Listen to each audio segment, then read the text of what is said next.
Mohon izin apakah sampun terlihat, Ibu?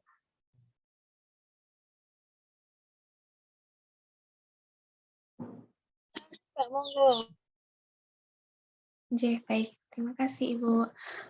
Bismillahirrahmanirrahim. Assalamualaikum warahmatullahi wabarakatuh. Waalaikumsalam warahmatullahi wabarakatuh. Di sini saya izin melanjutkan pemaparan dari Mbak Bekti, yaitu mata kuliah di PPL 1, di mana Mbak Bekti menjelaskan pada topik 1. Kemudian saya di sini menjelaskan pada topik 2 terkait tentang observasi di PPL 1. Di mana pada materi yang saya pelajari dalam mata kuliah PPL 1 di antaranya pada topik 1 yang sudah dijelaskan Mbak Bekti tentang orientasi, kemudian topik 2 tentang observasi, topik 3 tentang asistensi mengajar, topik 4 tentang praktik pembelajaran terbimbing, dan yang topik terakhir tentang diskusi refleksi akhir PPL 1. Dari materi-materi tersebut, saya mendapat pengetahuan dan pengalaman baru bahwa dalam mata kuliah PPL 1 membahas mengenai profesionalisme sebagai guru, di mana menjadi seorang guru tidaklah mudah. Sebelum melakukan pembelajaran, guru itu terlebih dahulu harus mengorientasi dan mengobservasi peserta didiknya. Nah, setelah melakukan tahapan tersebut, guru melakukan praktik pembelajaran dan mengevaluasi hasil pembelajaran yang telah dilakukan agar mendapat tindak lanjut sehingga capaian pembelajaran tersebut dapat terwujud dengan maksimal. Kemudian pada tahap refleksi pengalaman belajar yang dipilih.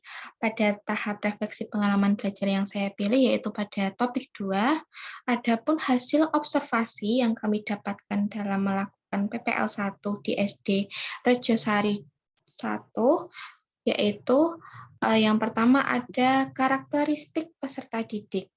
Pada observasi karakter peserta didik, ada 7 aspek yang kami amati, yaitu terkait tentang budaya sekolah, budaya kelas, keterlibatan peserta didik, identifikasi kesiapan peserta didik, perkembangan emosi, perkembangan sosial, dan perkembangan moral atau spiritual.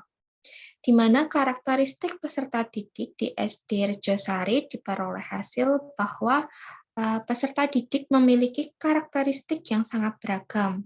Tetapi walaupun peserta didik memiliki karakteristik yang sangat beragam, hal itu tidak menjadi penghalang bagi mereka untuk bekerja sama, berkolaborasi, dan bersinergi dengan baik dalam melakukan proses pembelajaran.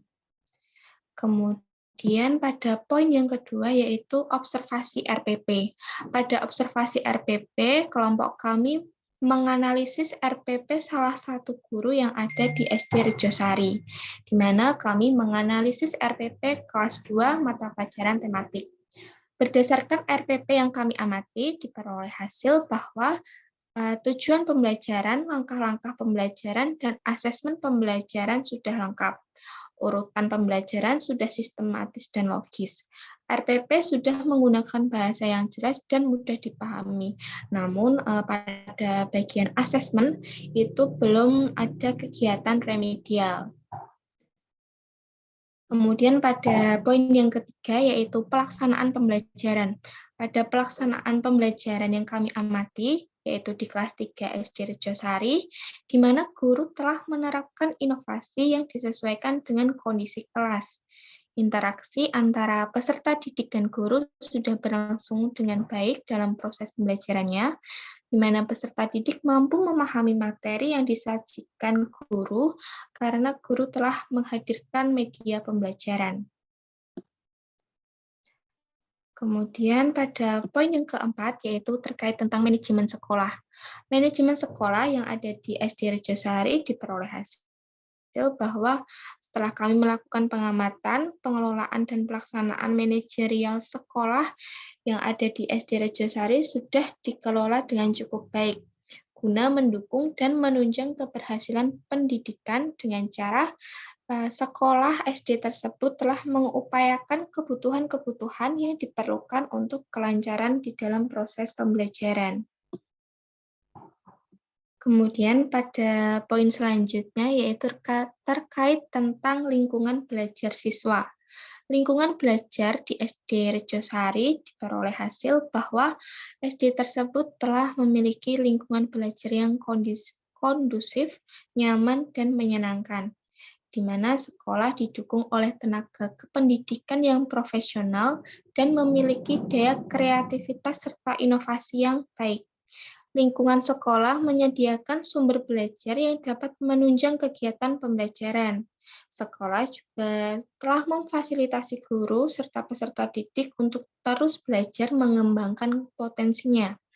Pengembangan potensi sekolah tersebut, terutama pada bakat peserta didik, dilaksanakan yaitu dengan adanya kegiatan ekstrakurikuler. Kemudian guru juga secara bergiliran mengikuti diklat atau BIMTEK untuk meningkatkan kompetensinya. Nah, di sini terdapat analisis artefak pembelajaran. Pada gambar ini, yaitu terkait tentang observasi pelaksanaan pembelajaran yang kami lakukan di kelas 3 SD Rejosari 2. Kemudian di gambar selanjutnya yaitu terkait tentang observasi lingkungan belajar peserta didik pada saat melakukan pembelajaran di luar kelas. Kemudian ada analisis artefak pembelajaran selanjutnya, terdapat observasi manajemen sekolah dengan kepala sekolah di SD Rejosari 2, dan gambar selanjutnya terkait tentang observasi karakteristik peserta didik. Kemudian ada pun pembelajaran bermakna atau yang disebut dengan good practice yang saya dapatkan, yaitu pada proses perubahan yang ingin saya terapkan, yaitu terkait tentang bagaimana kesiapan saya menjadi seorang guru sebelum melakukan pembelajaran dengan peserta didik. Apakah saya sudah siap? Apakah saya sudah mengenal lingkungan belajar tempat saya mengajar? Apakah saya sudah mengenal karakteristik peserta didik saya di tempat saya mengajar? Apakah saya sudah menyiapkan perangkat pembelajaran yang kreatif dan inovatif bagi peserta didik saya? Hal itu sangat penting untuk direnungkan agar terciptanya guru yang profesional. Kemudian praktek baik yang saya sudah terapkan yaitu ketika melakukan PPL 1. Praktek baik yang saya lakukan yaitu mengobservasi lingkungan belajar di sekolah tersebut. Kemudian saya bersama dengan kelompok membuat perangkat pembelajaran yang disesuaikan dengan kondisi lingkungan sekolah dan kebutuhan peserta didik. Nah, itu saja yang dapat saya sampaikan. Kurang lebihnya saya mohon maaf. Wassalamualaikum warahmatullahi wabarakatuh. Waalaikumsalam warahmatullahi Terima wabarakatuh. kasih, Bu Ida. Ya. Ini tahapan kedua ya. Setelah orientasi, kemudian penerjunan tadi ya. Ini orientasinya adalah lebih ke observasi. Ini hampir mirip juga sama pas kita dulu ingat PPL ya. Tapi kalau di sini kan memang terbimbing banget gitu. Teman-teman harus melaporkan setiap saat di menu-menu kolom LMS-nya gitu ya teman-teman. Kalau dulu kan ucul gitu ya, maksudnya kayak posisi observasi nanti hasil-hasilnya akan terlaporkan pada saat besok laporan PPL. Kalau ini kan langsung direview ulang, direfleksikan pada saat terlaporkannya di LMS yang itu sudah disediakan oleh kolom GPK-nya. Oke, lanjut. Untuk topik ketiga, Sinten? Saya, Ibu. Oke, monggo Mbak Erni. Ini nanti topiknya sampai berapa kalau PPL 1? Sampai 5, Ibu. Nah, berarti nanti ada yang double atau gimana? Nggih, di topik 5 ada yang double Mbak Mawar dengan Mas Agus, Ibu. Oh, berarti kan Mas Wibowo, Mas Agus kan enggak double ya berarti karena dia enggak ini. Berarti alhamdulillah ini tersampaikan 5 topik ya karena apa? Yang double-nya ada yang dibanjali sama siapa? Mbak Isma ya? Sama Mas Wibowo. Mbak Mawar, Ibu. Mbak Mawar. Oke, siap. Nggih. Lanjut, monggo Mbak Erni. Nggih, Ibu.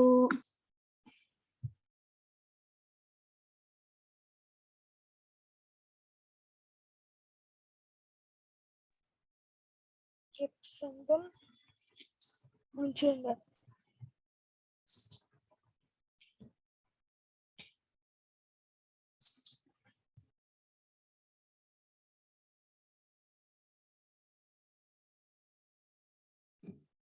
Terima kasih atas waktu yang diberikan kepada saya, Bu Media dan rekan-rekan semua. Di sini saya akan mempresentasikan pada topik berikutnya, yaitu jurnal refleksi praktik pengalaman lapangan 1 pada topik 3, yaitu asistensi mengajar. Sebelumnya saya sampaikan bahwa mata kuliah praktik pengalaman lapangan ini itu cukup spesial dibandingkan dengan mata kuliah lain. Karena apa? Karena di sini kita diminta untuk praktik secara langsung. Kita diminta untuk mengamalkan praktek baik di sekolah secara langsung, berhadapan dengan siswa secara langsung, jadi bisa langsung menerapkan apa yang kita peroleh seperti itu. Berbeda dengan mata kuliah lain, di mana kita masih melakukan pembelajaran di dalam kelas bersama dengan dosen seperti itu. Baiklah.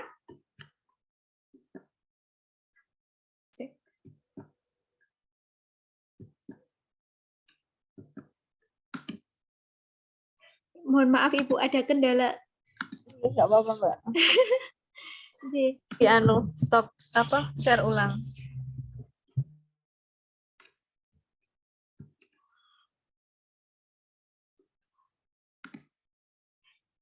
Sekedar.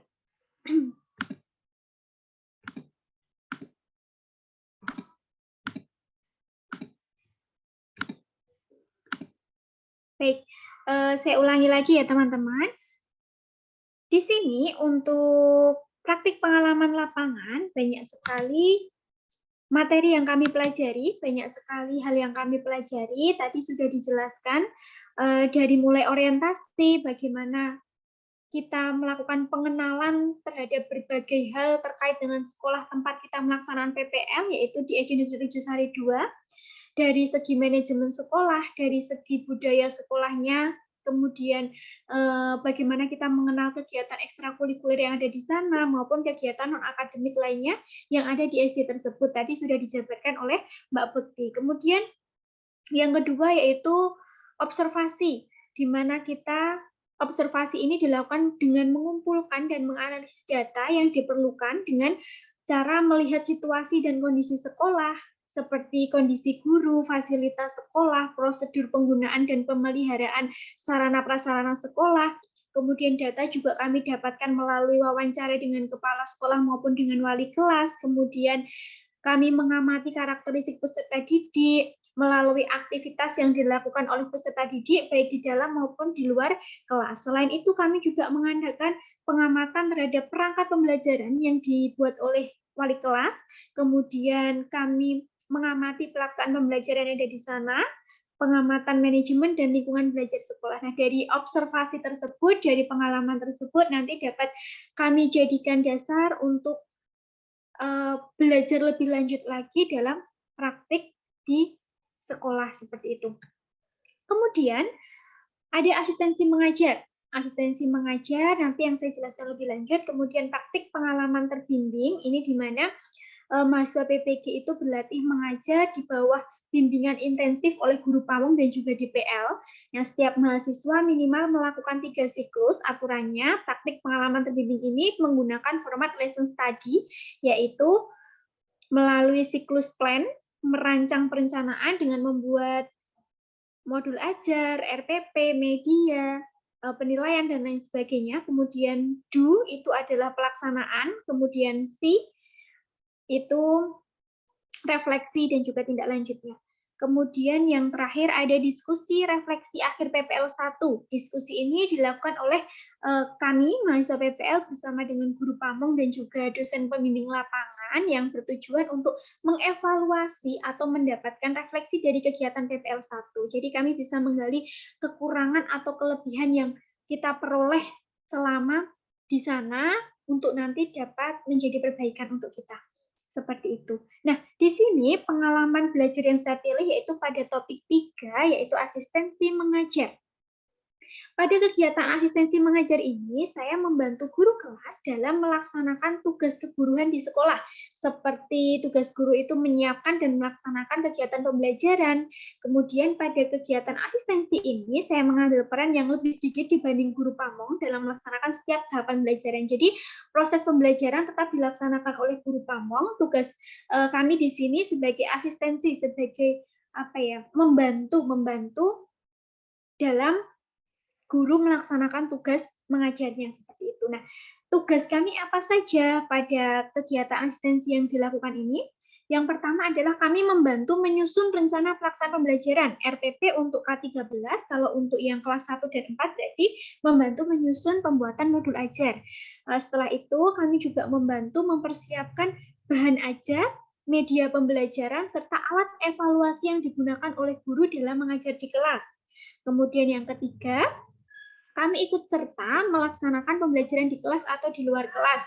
Mungkin ini kami diminta untuk membantu mengkondisikan siswa di kelas seperti itu. Kemudian yang terakhir adalah kami membantu membagikan lembar kerja siswa atau mengoreksi hasil pekerjaan siswa seperti itu.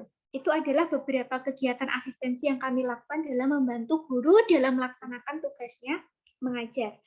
Nah, di sini analisis artefak pembelajarannya itu hanya berupa laporan ya, jadi tidak menggunakan alur merdeka seperti pada mata kuliah lain.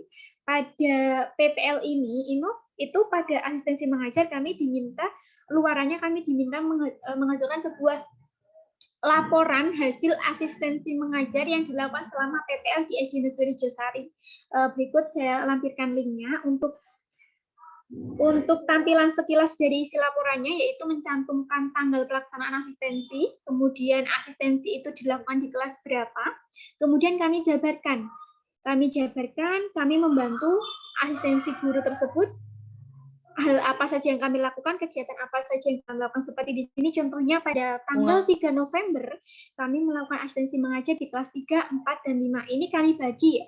Jadi, karena kami beranggotakan 6 orang, jadi mungkin ada yang di kelas 1, kelas 2, kelas 3, dan lain sebagainya. Untuk jadwal pelaksanaannya pun kami bagi. Nah, pada tanggal 3 November ini, kami melakukan asistensi dimulai dari pukul 7, siswa masuk sekolah, hingga pukul 12:30, jam 12.30. Nah, sebelum kegiatan dimulai, kami melakukan kegiatan pendampingan apel pagi yang dimulai dengan membaca doa, kemudian ada murojaah, menyanyikan lagu nasional, ada yel-yel dari sekolah juga, kemudian motivasi kepada siswa. Nah, kemudian setelah melakukan pendampingan pembiasaan apel pagi, kami melaksanakan observasi kegiatan pembelajaran di kelas. Nah, baik, itu adalah sedikit gambaran tentang kegiatan asistensi mengajar kami di kelas. Berikut untuk dokumentasinya, di sini kami konsultasi dengan beberapa guru kelasnya, kami membantu dalam pembuatan RPP, modul, dan lain sebagainya.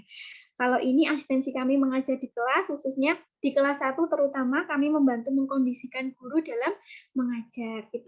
Nah, dari asistensi tersebut harapannya kami bisa mengenal karakteristik siswa di kelas, kami bisa mengetahui bagaimana cara guru menangani siswanya di kelas.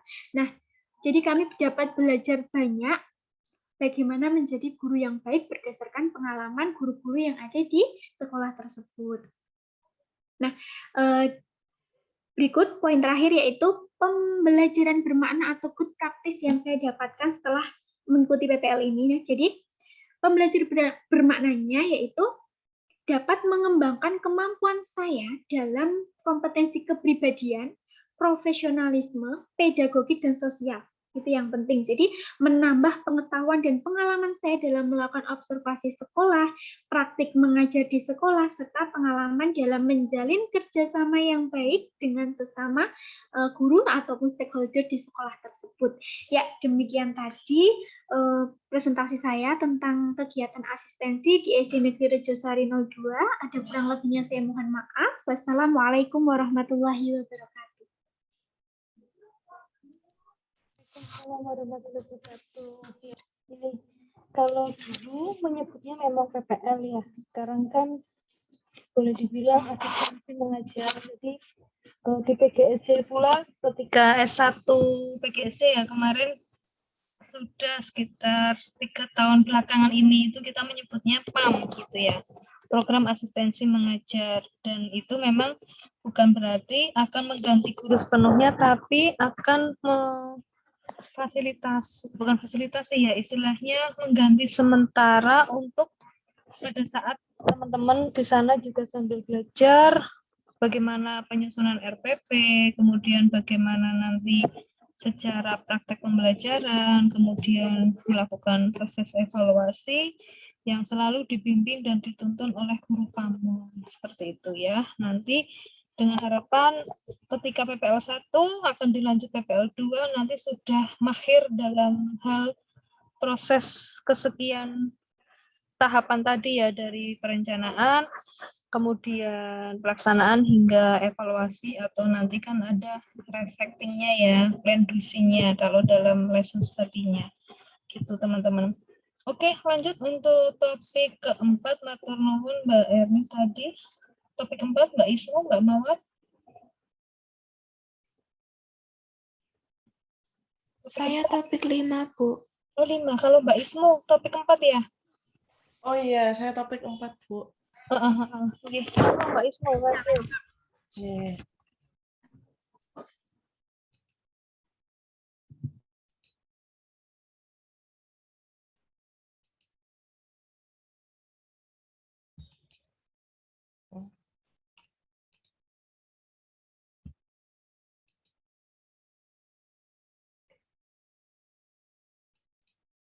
Sudah kelihatan, teman-teman? Bu Maida sudah kelihatan? Sampun, sudah kelihatan. Oh iya. Ya. Saya mulai ya. Di sini saya akan mempresentasikan jurnal refleksi terkait mata kuliah praktek pengalaman lapangan 1 pada di sini fokus pada topik 4 yaitu praktek pembelajaran terbimbing 1. Pada mata kuliah PPL 1 terdapat 5 topik, yaitu topik pertama membahas tentang orientasi PPL 1, topik kedua observasi PPL 1, topik ketiga membahas tentang asistensi mengajar PPL 1, topik 4 membahas tentang praktek pembelajaran terbimbing PPL 1, topik kelima membahas tentang diskusi refleksi akhir PPL 1. Review pengalaman belajar. Mata kuliah PPL 1, saya belajar mempelajari hal baru terkait proses pembelajaran, terutama proses pembelajaran dengan menerapkan kurikulum merdeka. Dalam kegiatan pembelajaran, tentunya seorang guru perlu mempersiapkan perangkat pembelajaran. Pada PPL 1 ini, saya juga belajar mempersiapkan perangkat pembelajaran berupa modul ajar, lengkap dengan bahan ajar media pembelajaran LKPD, penilaian, dan evaluasi. Pada mata kuliah PPL 1, saya bersama dengan kelompok 4 PKSD 03 melakukan praktek langsung di SD Negeri Rejosari 02 Polokarto. Program PPL 1 ini terdiri dari berbagai kegiatan, diantaranya observasi selama 1 minggu, asistensi mengajar sebanyak 1 siklus, praktek pembelajaran terbimbing mengajar sebanyak 3 siklus. Di dalam kegiatan siklus pembelajaran terdiri dari perencanaan atau plan, pelaksanaan atau do, dan evaluasi atau see. Program PPL 1 memiliki beberapa tahapan seperti persiapan, pelaksanaan, dan analisis hasil serta rencana tindak lanjut. Refleksi pengalaman belajar yang dipilih. Pada mata kuliah PPL 1, saya memilih topik 4, di mana kami banyak menghabiskan waktu di sekolah, baik menjadi asisten guru pamong di kelas maupun melaksanakan tugas lain seperti piket, mengikuti kegiatan pembiasaan atau budaya sekolah tersebut, dan yang paling penting adalah praktek mengajar. Pada PPL 1, saya yang baru mengenal kurikulum merdeka, banyak hal dipelajari dari guru pamong terkait kurikulum merdeka ini. Walaupun dalam pelaksanaan praktek pembelajaran masih banyak kekurangan, tetapi melalui plan, melalui do, dan see, guru pamong senantiasa memberi masukan dan bimbingan mengevaluasi setiap praktek pembelajaran yang kami lakukan. Kegiatan praktek mengajar ini bertujuan untuk memberikan pengalaman mengajar secara langsung, Selain itu, saya dapat menerapkan ilmu dan melatih keterampilan yang telah saya dapatkan selama perkuliahan kepada peserta didik. Saya juga dapat belajar mengembangkan kompetensi mengajar mulai dari pedagogi, kepribadian, sosial, dan profesional. Nah, berikut adalah artefak pembelajaran. Jadi di topik 5, mata pelajaran PPL 1, yaitu artefaknya mengunggah setiap perangkat pembelajaran setiap siklus. Di dalam setiap siklus terdapat RPP, perangkat pembelajaran, format lembar observasi, listen study, terus format hasil refleksi dan tindak lanjut, dan serta lampiran dokumentasi praktek pembelajaran. Di sini contoh artefak siklus 1 saya, yaitu saya kemarin siklus 1 membuat rencana pembelajaran kelas 3 dengan tema 1 dan subtema 1 pada materi ciri-ciri makhluk hidup. Selanjutnya, siklus 2 saya masih di kelas 3 juga, tapi dengan tema 2, subtema 4 tentang menyayangi hewan. Yang terakhir, pada siklus 3, saya mengajar di kelas 1, saya mengajar di kelas 1 dengan mata pelajaran Bahasa Indonesia, bab 5 dengan judul materi teman baru. Di dalam link artefak ini terdapat RPP seperangkat lengkap dengan media pembelajaran, LKPD, bahan ajar, penilaian, serta format-format lembar observasi listen study, format hasil refleksi, dan tindak lanjut secara lampiran dokumentasi praktek pembelajaran berupa foto dan video praktek pembelajaran siklus 1 sampai dengan siklus 3.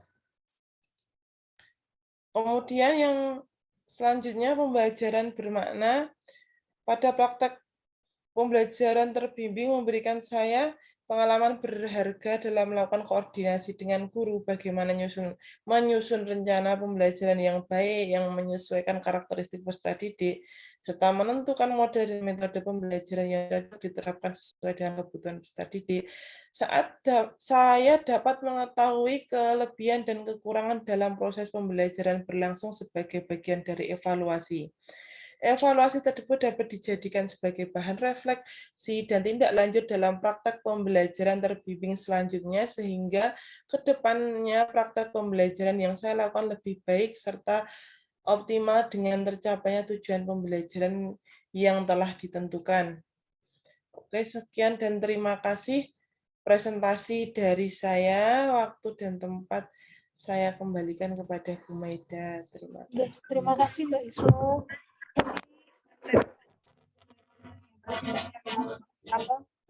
Basic gitu ya, kita tadinya dengan siklus 2 dan seterusnya, teman-teman dengan terbimbing secara kelompok atau nanti dengan hasilnya sendiri melakukan praktek PAM ini sendiri ya, asistasi mengajar. Oke, terima kasih Mbak Ismu. Lanjut ke topik terakhir, Mbak Bawar. Ya, Ibu. Oke. Mohon izin untuk share, ya, Bu. Halo, Mbak Bawar. Apakah sudah terlihat, Ampun, Ibu dan teman-teman? Oke, terima kasih. Oke.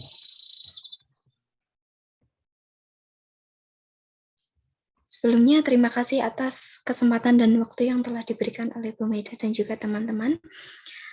Kali ini saya akan mempresentasikan mengenai jurnal refleksi pada mata kuliah praktek pengalaman lapangan 1, yang mana pada PPL 1 ini terdapat 5 topik. Yang pertama, orientasi PPL 1, topik kedua, observasi PPL 1, topik ketiga, asistensi mengajar PPL 1, topik keempat, praktek pembelajaran terbimbing 1, yang mana telah dipaparkan oleh Mbak Ismu. Kemudian pada topik akhir ini, tentang diskusi refleksi akhir PPL 1 yang mana saya pilih untuk direview lebih lanjut. Pada topik 5 tentang diskusi refleksi akhir PPL 1 ini mengulas tentang diskusi refleksi akhir atau evaluasi pelaksanaan PPL 1 yang telah dilakukan secara berurutan selama 3 siklus. Nah, pada kegiatan ini dilakukan bersama guru pamong dan mahasiswa PPL. Kegiatan yang dilakukan yaitu mengobservasi karakteristik peserta didik, observasi RPP atau modul ajar, observasi pembelajaran untuk observer, observasi manajemen sekolah, observasi lingkungan belajar sekolah, melaksanakan asistensi mengajar, menyusun perangkat pembelajaran, dan melaksanakan praktek mengajar terbimbing terdiri dari 3 siklus. Nah, ini setiap mahasiswa wajib melaksanakan praktek mengajar terbimbing selama 3 siklus. Nah, kegiatan asistensi mengajar, saya beserta rekan saya melihat bagaimana guru kelas dalam mengajar, mengelola kelas, mengkondisikan kelas, melaksanakan asesmen, dan juga sebagainya.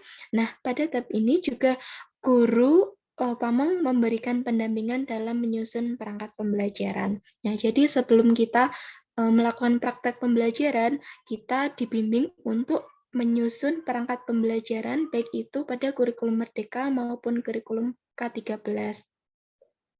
Nah, pada bagian refleksi pengalaman belajar, pembahasan topik ini sangat penting untuk mereview atau merefleksi kembali pelaksanaan kegiatan PPL 1 selama di sekolah, mulai dari orientasi, observasi, asistensi, praktek mengajar. Kemudian refleksi ini meliputi apakah ada kendala atau tantangan yang ditemukan, kemudian bersama-sama mahasiswa dan juga guru pamong menemukan solusi yang efektif untuk mengatasi permasalahan yang telah ditemukan. Nah, pada bagian dokumentasi yang telah saya paparkan ini, pada saat pada saat guru pamong memberikan refleksi bersama dengan mahasiswa PPL setelah melakukan siklus praktek pembelajaran terbimbing pada siklus kedua. Kemudian untuk selanjutnya, pada bagian diskusi refleksi akhir 1 ini, mahasiswa dipaparkan atau diberi kesempatan untuk berbagi pada bagian sarana ruang kolaborasi. Kemudian hal yang didiskusikan pada hasil refleksi ini menjawab 6 soal, yaitu yang pertama, sejauh mana pemahaman Anda tentang PPL, adakah hal-hal yang menarik untuk Anda dan di luar dugaan? Kemudian yang kedua, perubahan apa yang terjadi pada cara berpikir Anda dalam pengelolaan kelas setelah melaksanakan PPL 1? Kemudian yang ketiga, pengalaman seperti apakah yang pernah Anda alami dan paling menarik di PPL 1? Nah, pada poin ketiga ini, kami diminta untuk memaparkan pengalaman yang paling menarik pada saat melaksanakan PPL di SD Negeri Rejosari 2. Kemudian yang keempat, bagaimana strategi dalam mengatasi kesulitan selama pelaksanaan PPL 1, mulai dari orientasi, observasi, hingga pelaksanaan praktek pembelajaran mandiri dan terbimbing. Kemudian yang kelima, mengenai bagaimana perasaan saya ketika mengalami hal tersebut. Kemudian yang keenam, menurut Anda, menurut saya terkait pengalaman dalam PPL 1 tersebut, hal apa saja yang sudah baik, adakah yang perlu diperbaiki.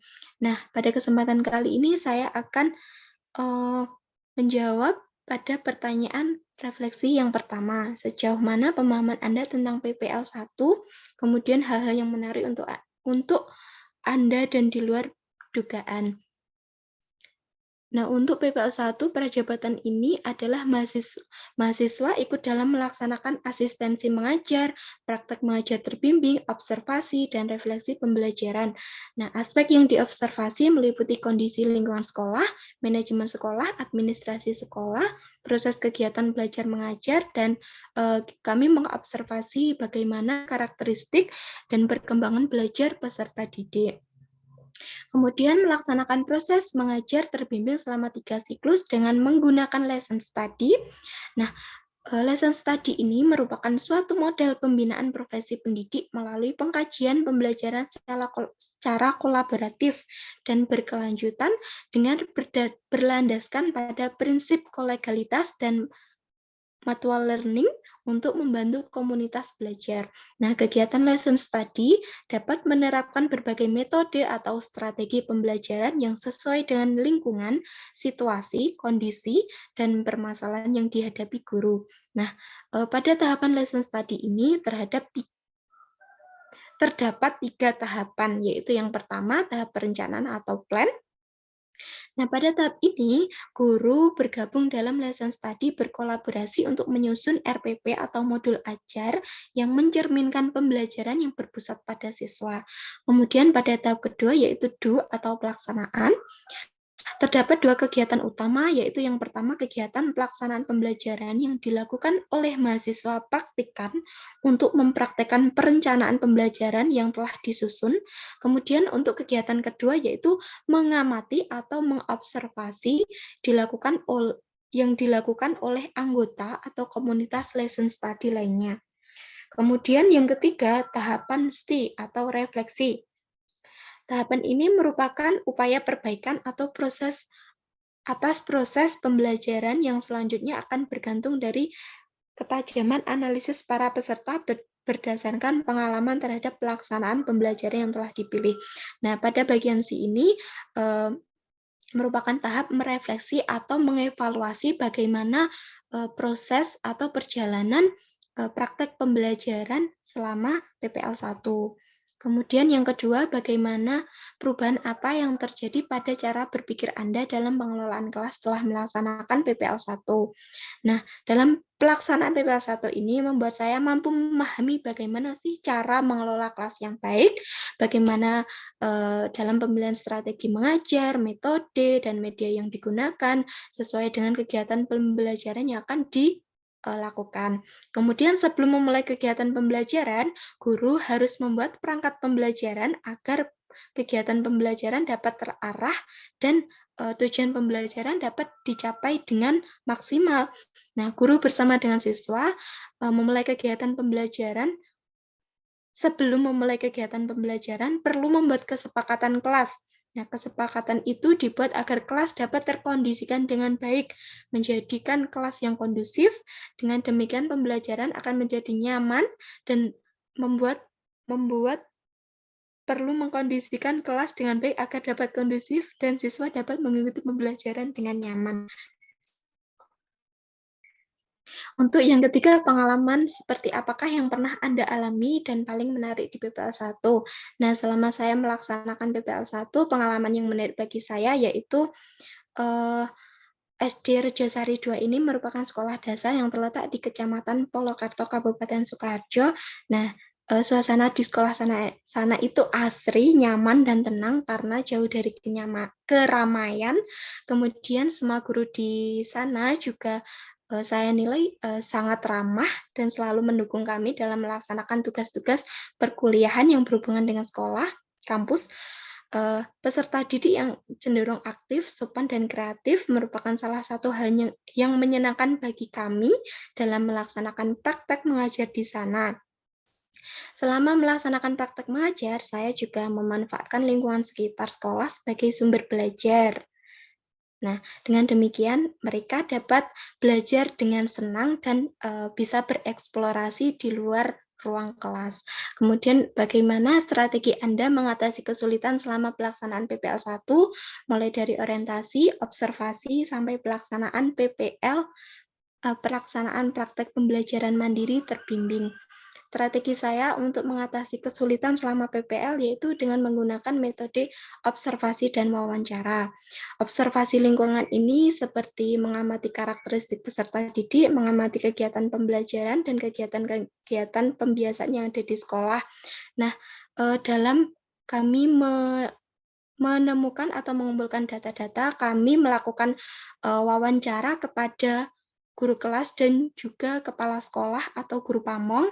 Kemudian kami juga melakukan observasi atau pengamatan secara langsung untuk mengamati bagaimana karakteristik peserta didik yang ada di SD Negeri Rejosari II tersebut. Kemudian yang kelima, bagaimana perasaan saya ketika mengalami hal tersebut. Nah, saya merasa tertantang dan termotivasi untuk terus belajar untuk membuat sebuah perencanaan pembelajaran yang dapat menumbuhkan minat belajar siswa sesuai dengan kemampuannya, mampu membuat pembelajaran yang bervariatif guna kemajuan sekolah dan kemajuan peserta didik, serta dapat menghadirkan media-media pembelajaran yang konkret dengan memanfaatkan lingkungan sekitar sekolah juga.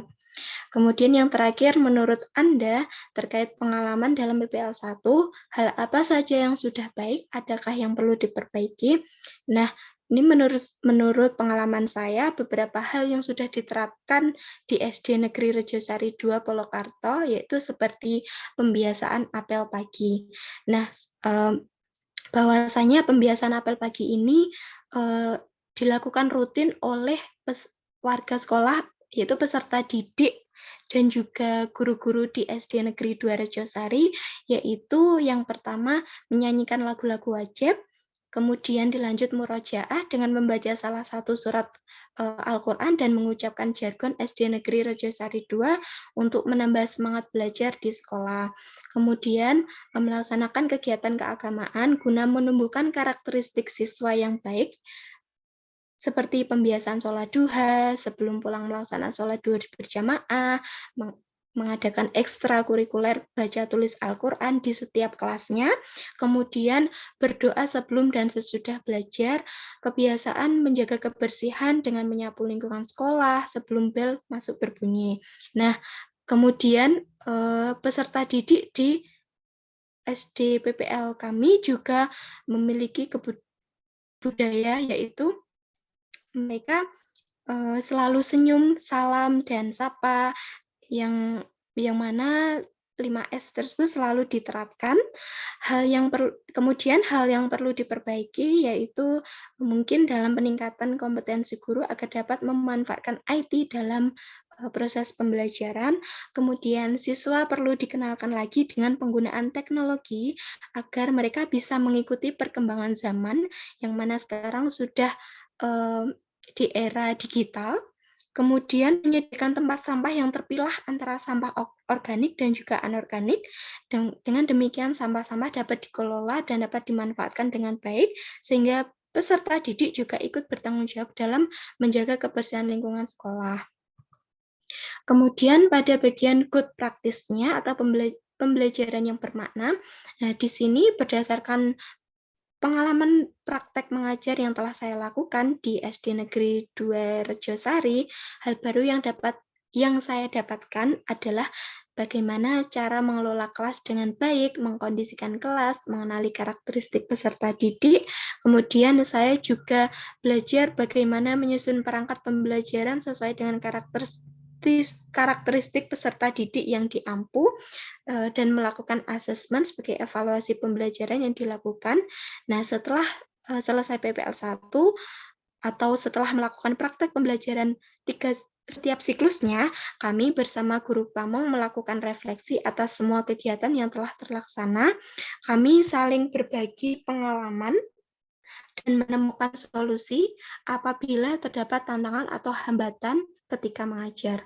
Nah, dalam kegiatan ini, praktek pembelajaran terbimbing ini sangat bermanfaat dalam proses konstruksi atau membangun pengetahuan dan pengalaman saat persiapan PPL 1. Demikian pemaparan atau presentasi mengenai jurnal refleksi pada topik 1. Kurang lebihnya saya mohon maaf. Waktu saya kembalikan ke Bu Maida. Terima kasih. Sama Mbak Mawar. Terima kasih teman-teman. Ini menarik sekali ya. Kita selalu ngomong di awal tentang lesson study. Ini sebagai bagian lesson study itu kan di akhir sesi itu melakukan si itu merefleksikan. Izin share screen teman-teman. Udah sampai belum di tampilan teman-teman? Baru proses, Bu. Oh, nggih. Sampun. Sampun Ibu. Oke, nuwun. Ini kebetulan saya udah menuliskan buku ya dari pelaksanaan lesson study di tahun 2000, kalau nggak salah pokoknya sebelum pandemi 19 atau 2018 ya, 2018. Ya, kebetulan saya udah melakukan lesson study di PGSD ya, dan itu kayaknya di angkatannya Mbak Mawar atau bukan ya, atau kakak kelas ya, saya lupa itu. Nah, di sini pelaksanaannya adalah bagaimana lesson study itu memang by 3 tahapan ya. Ketika di cover saya tampilkan plan dusinya seperti itu. Karena ini kan apa ya istilahnya diambil dari proses pembelajaran yang di Jepang gitu ya. Nah, kemudian dari lesson study yang saya lakukan itu adalah berkaitan dengan penggunaan pembelajaran word square ya, kartu kata gitu, dalam pengembangan kompetensi profesional dosen. Nah, ini pun mungkin bisa akan menginspirasi seperti halnya teman-teman besok kan menyusun PTK ya, yang kemarin sempat disinggung Mbak Bekti, Mbak Pri ke saya, ketika nanti PTK itu memungkinkan nggak dengan judul kita seperti halnya meningkatkan hasil belajar, kayak gitu, meningkatkan motivasi, meningkatkan kreativitas, terus aktivitas, atau hal-hal lain variabel yang nanti di kasus sekolah, mohon maaf, di kelas tersebut itu apa sih yang menarik dan rendah di situ, makanya teman-teman ingin melakukan perbaikan dan peningkatan, dan itulah di PTK-nya. Nah, mungkin ini bisa menginspirasi Mbak Bekti dan teman-teman yang ketika kita di PPL atau di mata kuliah beberapa yang kemarin telah dibahas kan kita setelah ngomong tentang lesson study ya, mungkin bisa jadi judul tersebut akan bisa buat menginspirasi, semisal dengan judul dengan penggunaan lesson study-nya gitu. Nanti bagaimana tahapan plan dusinya, teman-teman harus berjalan di situ untuk pengembangan model apa atau pengembangan media, karena ini kan tergantung dari permasalahan teman-teman. Kebetulan di dalam pembelajaran mata kuliah saya sosiologi pendidikan ini yang saya terapkan itu ketika saya menggunakan PowerPoint mungkin bagi mahasiswa udah terbiasa, atau mungkin ketika diskusi kelompok itu udah biasa gitu ya, mereka dengan mempresentasikan materi di depan kelas gitu ya, tapi akan jauh menarik dan berbeda bagaimana dengan menggunakan kartu kata gitu ya, word square-nya. Nah, di situ yang mungkin akan menjadi hal-hal lebih beda di mahasiswa yang saya sudah menerapkan di tahun 2018 atau 2019, dan ini saya terlaporkan dan sudah saya buat dalam buku ya teman-teman. Di tahun 2021 yang kemarin saya buat dalam buku monograf yang sudah saya daftarkan di ISBN ya. Jadi ini sudah diterbitkan oleh nasional ya. Ini itu alhamdulillah, dan ini teman-teman pun tadi sudah menguraikan oleh Mbak Mawar ketika tahapan C itu adalah ada di sini gitu ya. Di sininya yaitu kita melakukan refleksi ya. Nah, refleksi itu ya berarti melihat sejauh mana ketika seorang guru setelah melakukan pembelajaran nanti apa yang diperoleh di dalam hasil pengamatan, apa yang diperoleh dalam hasil setelah pembelajaran, dan bahkan hingga evaluasi gitu ya. Oke, ini saya ambil satu contoh di mata kuliah saya, teman-teman, di sosiologi pendidikan. Dan ini secara tahapan seperti foto-foto teman-teman tadi ya. Ketika plan nanti misal, nanti kita koordinasikan dengan mahasiswa pada saat kita awal menyusun modul ajar atau RPP-nya, nanti kita bahas bersama-sama dengan mahasiswa secara perwakilan gitu ya. Kemudian nanti di tahapan berikutnya saya juga mengatur posisi tempat duduk. Ketika tempat duduk itu kan mungkin secara klasikal kan istilahnya bentuknya persegi 4 ya, kotak gitu ya. Saya atur ini seperti letter U gitu ya, model U. Jadi kayak melingkar tapi nggak melingkar penuh, jadi letter U gitu. Kemudian dari tahap tahapan ini baru tahap D-nya pelaksanaan. Nah, ketika setelah pelaksanaan itu dengan persiapan yang tadi ya, nah ini saya kasih nomor ya ke mahasiswa. Jadi nanti secara pelaksanaan ketika mahasiswa ini kita nggak menyebutkan ini ya, menyebutkan ini letter U ya teman-teman. Gitu. Ini mungkin masih ingat di K berapa Mbak Mawar, Mbak Ismo? Ayo, masih ingat nggak? Ini di ruang mana? Ayo, ini saya perbesar lagi. Itu sepertinya lantai 2, Bu. Ya. 2 apa 3? Nanti K berapa? Ayo, masih ingat nggak Mbak Ismo? Ini yang ada petanya. K5 ya. Oke, ini ya. Ini foto real yang saya juga meminta bantuan teman-teman dosen ya, yang saat itu untuk bisa mendokumentasikan, dan teman dosen juga melakukan observasi gitu ya. Jadi maksudnya kayak teman sejawat gitu. Ya, nanti gunanya untuk benar-benar kita ada learning community ya, komunitas pembelajar gitu. Ya, yaitu antar dosen, antar mahasiswa. Nah, ini. Nah, kemudian untuk C-nya, ini kartu kata teman-teman. Jadi mirip seperti kata yang kita udah susun, tinggal si mahasiswa itu mencari kata kunci di situ ya, dengan pertanyaan kunci yang menyesuaikan materi tentang stratifikasi dan mobilitas sosial ya, yang di sosiologi pendidikan. Kemudian di refleksinya nih, saya ambil refleksi, ini tahap C-nya ya. Si dari kami pun ini ya. Ini masih ingat ada Bu siapa aja nih teman-teman yang mungkin dari Univet. Ini saya ya, gitu ya. Siwi. Siwi. Terus apa nih? Pak Mufti. Terus satunya lagi siapa sampai saya? Pak Tri. Oke. Terus ini yang nggak kelihatan siapa nih? Udah Mas Andi ya, lupa. Ini udah lama 2018-an. Cuma buku saya buat bukunya ini dalam tahun 2021 kemarin. Nah, oke, hasil dari pembahasannya di sini itu seperti halnya contoh ya, ini ketika penempatan tempat duduk mahasiswa itu masih mengganggu aktivitas observer karena jumlah kelompok terlalu banyak. Karena dulu jumlah mahasiswa itu kan hampir 40 ya Mbak ya. Jadi memang intensitas ketika untuk tim observer lewat itu nanti bisa jadi kurang efektif kalau jumlah mahasiswa yang banyak dengan ruang yang seadanya, jadinya demikian. Kemudian bisa jadi ketika ini si tahapannya itu kita melihat dari pihak observer ada beberapa mahasiswa yang kita memberikan nama inisial ya dengan nomor 7, nomor 13, nomor 24.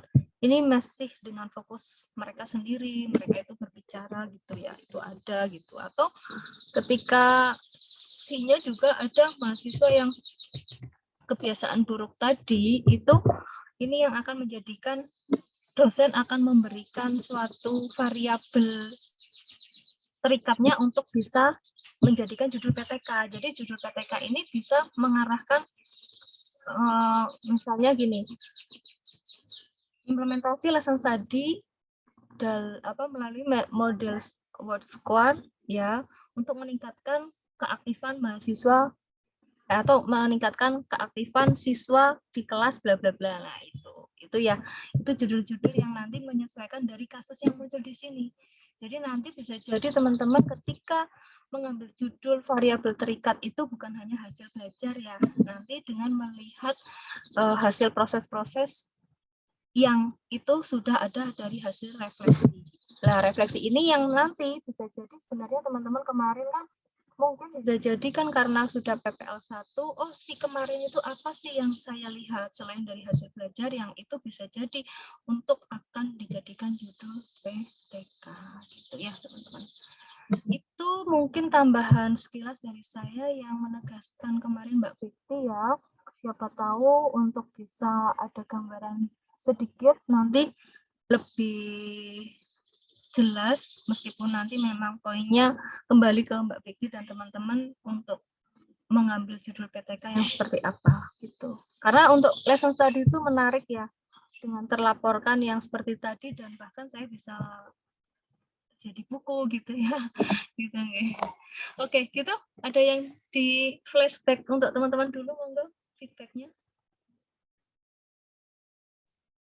Ya, terima kasih banyak Nje Bu Maida atas penjelasannya. Di sini saya mau bertanya Ibu, perbedaan PTK biasa dengan PTK kolaboratif niku pripun nggih Bu nggih? untuk PTK biasa dan kolaboratif dan itu yang kita sebut lesson study itu beda. Bedanya gini, ketika PTK biasa, Mbak Bekti itu lebih banyak versi mandiri. Nah, mandirinya apa? Ketika plan itu kan podo wae koyo nek arep nyusun PTK pasti butuh namanya perangkat pembelajaran, yaitu dari silabus, RPP atau media, LKPD dan sampai evaluasi tetek bengek jenengan gawe. Tapi perkara kuwi nanti arep dibahas dengan guru teman sejawat yang nanti akan sebagai observer, ya enggak? Jadi jenengan kan melakukan PTK ya, kan pasti butuh teman gitu untuk mengobservasi jenengan sendiri, kan nggak mungkin jenengan melakukan kegiatan sendiri. Tapi di situ yang lebih monoton dan mendominasi itu adalah Mbak Bekti sebagai pelaku tindakan ya nanti yang punya solutif dan nanti yang jenengan mengeksekusi gitu.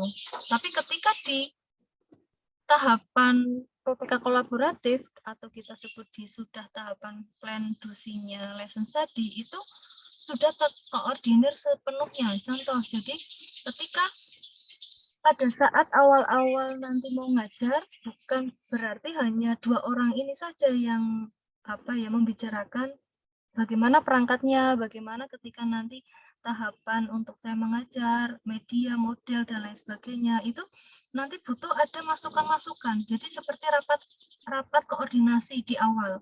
Kalau ini tadi kan hanya mungkin rapat koordinasinya nggak dalam satu tempat, jadi cukup seperti kayak ngobrol sharing biasa gitu ya kalau di PTK biasa. Tapi kalau ketika di sini PTK kolaboratif sudah betul-betul tersusun matang gitu, terencana. Bahkan itu dari plan loh ya.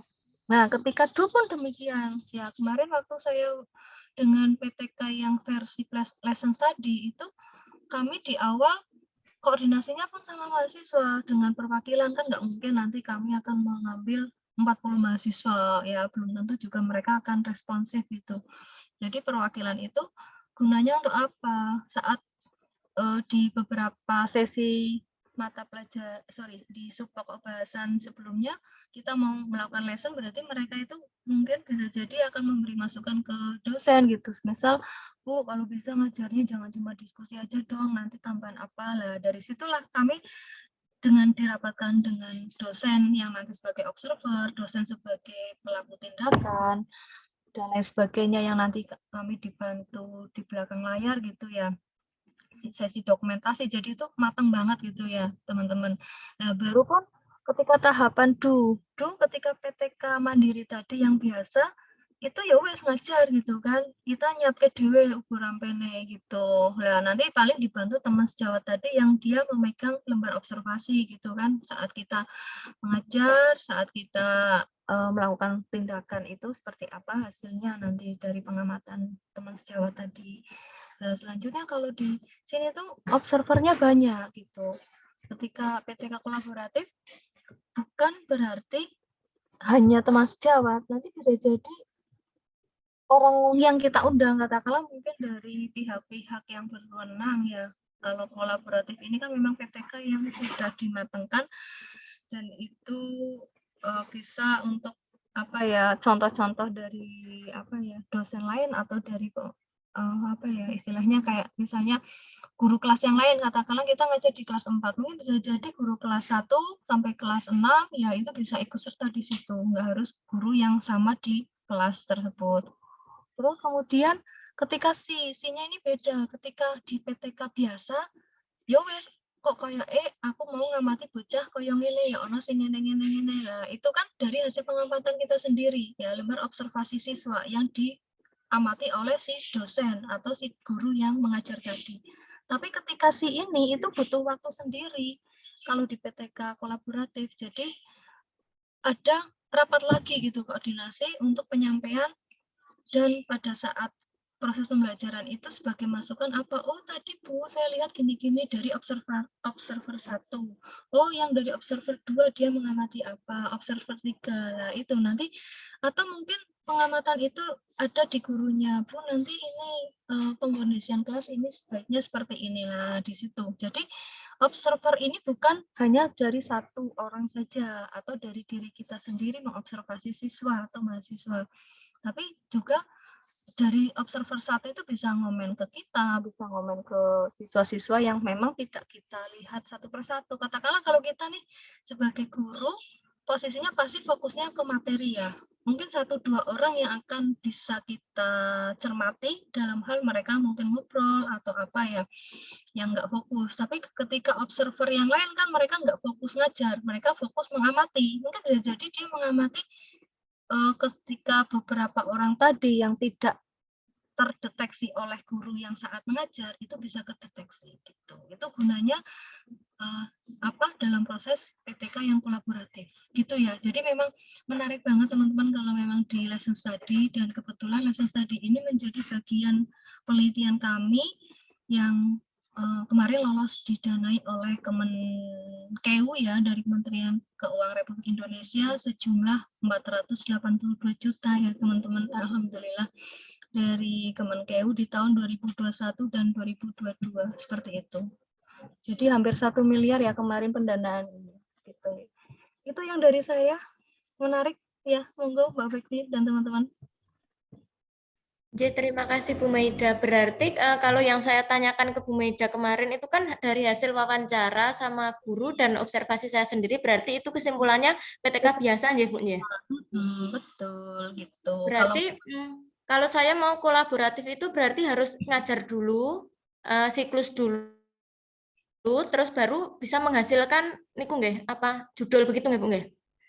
Bisa jadi gini, kan jenengan belum jenengan ini PPL 2-nya beda isi ya? Beda, sama teman-teman itu beda Bu. Saya di Klaten hanya 2 orang. Berarti kalau memang beda, jika memang Rejosari tadi digunakan lagi, berarti kan tidak perlu itu, karena guru pasti sudah tahu yang kemarin ya, ada proses di situ. Tapi memang akan mengawali kalau mau PTK kolaboratif, jadi lebih baik memang jenengan menyelami dulu peserta didik di sana, nanti kemudian dibantu oleh salah satu guru pamong di situ ya, semisal atau mungkin teman sejawat yang lain nanti untuk bisa mengawali dari observasi awal pada saat PAM, asistensi mengajar, itu katakanlah prasiklus gitulah kalau ngomong gitu nggih. Lah prasiklusnya ini nanti untuk sebagai kajian plan. Paham ya, Mbak? Nggih, Bu. Prasiklus ini sebagai kajian plan. Gitu ya.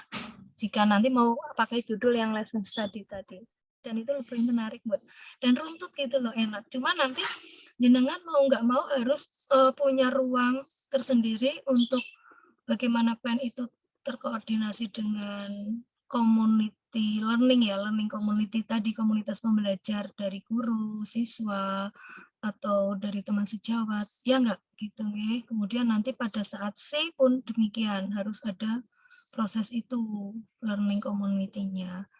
Tapi jangan sampai, mohon maaf ya, ini hanya sebagai pengalaman aja. Ketika antara plan itu disendirikan, ya nanti kita butuh waktu, plan itu kan berarti dari hasil rapat koordinasi, baru kita menyusun mentahannya setelah dari masukan tadi. Itu kita butuh waktu. Jeda katakanlah. Kemudian baru kita melakukan do. Nah, do ini nanti kalau bisa digabung sama si. Nah, tujuannya apa? Ketika do pelaksanaan itu kan masih anget-anget toh.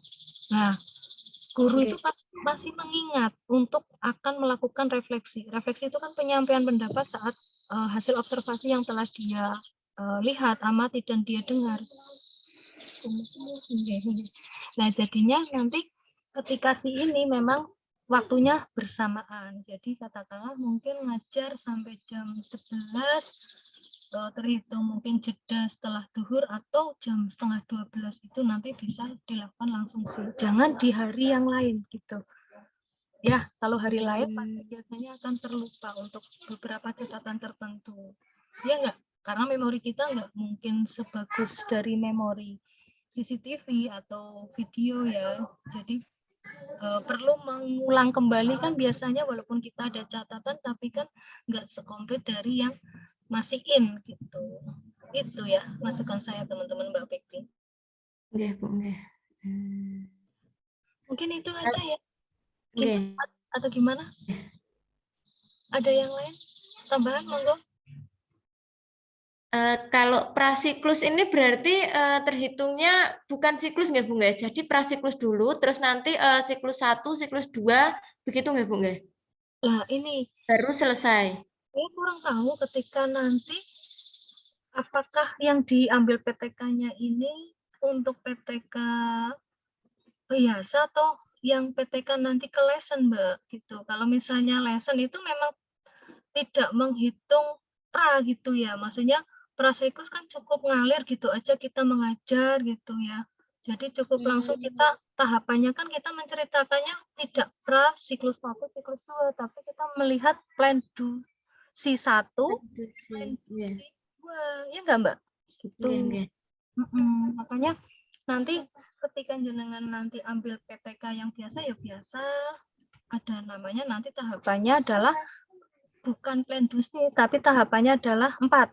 Perencanaan, pelaksanaan, observasi, refleksi. Ya enggak? Tahapan PTK itu loh. Masih ingat enggak? Kan ada 4. Perencanaan, Terus pelaksanaan, kemudian observasi, kemudian refleksi. oke. Itu tahapan umum PTK biasa. Biasa, oke. Kalau tahapan lesson itu tidak ngomong 4, ngomongnya cuma 3. Plandusi. Nah, dunia ini meliputi ya pelaksanaan, ya meliputi observasi. Oke. Nggih. Oke, Bu. Jadi nanti kalau PTK biasa urutannya 4, PTK dengan kolaboratif lesson study urutannya 3. Jadi direncanakan dulu dari awal kalau mau ambil biasa ya dengan 4 tahapan, dengan yang kolaboratif 3 tahapan. Gitu, Mbak. Teman-teman yang lain? Sambung. Nanti itu tercantumkan di bab 3 metodologi penelitian gitu nggih. Oke. Tidak ada yang perlu ditambahkan? Saya tutup ya teman-teman ya. Oke, Ibu. Ibu matur nuwun sangat Bu Mei. matur nuwun. Nuwun, Ibu. Itu yang dari saya secara tambahan dan semoga bisa ada sedikit gambaran meskipun masih meraba ya karena harus butuh penjelasan lebih lanjut tentang jenis-jenis penelitian tadi ya, tentang PTK yang murni biasa atau dengan versinya lesson study. Terima kasih, saya tutup. Lanjut dengan aktivitas teman-teman. Akhirul kalam. Wassalamualaikum warahmatullahi wabarakatuh. Waalaikumsalam warahmatullahi wabarakatuh. Matur nuwun sangat Bu Mei.